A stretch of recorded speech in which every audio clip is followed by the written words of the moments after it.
Good evening, happy Veterans Day, and thanks for joining us tonight. I'm Karen Lair. When soldiers go off to war, many leave behind a spouse and family. And on this Veterans Day, our Don Nelson sits down with a Boise couple who has a story to share.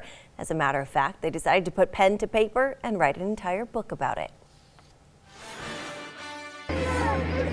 Military families will tell you all about the sacrifices of war, separation, loneliness, loss, survival. I found myself in a foreign world and didn't have really any idea of what to expect from the service or how service affects families. So Christine started volunteering and helping other military families who were separated by war. And so a lot of people kept asking me, when are you going to write a book? One would ask, how does a military wife tell the story of her husband's 4 tours of duty and what his absence at home really meant? Basically, I locked him in the car and interrogated him from a move from California to Virginia, and so he couldn't get away from me or didn't have anywhere else better to be. And if you're counting, that's 12 moves in just over 15 years, and that's where the title of the book comes from. 15 years of war. Keeping in touch, always a challenge. Communication, we take it for granted, and even, even in those situations where, you may have a phone call once a week, or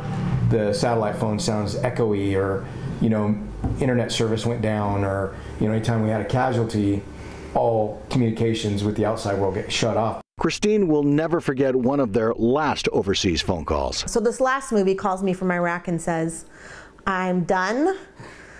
And I said, "Okay, so you're telling me it's time to find a house?" And he said, "Yeah." And now, Ross and Christine remind all families on this Veterans Day, support your local veterans organizations because families need to stick together. Don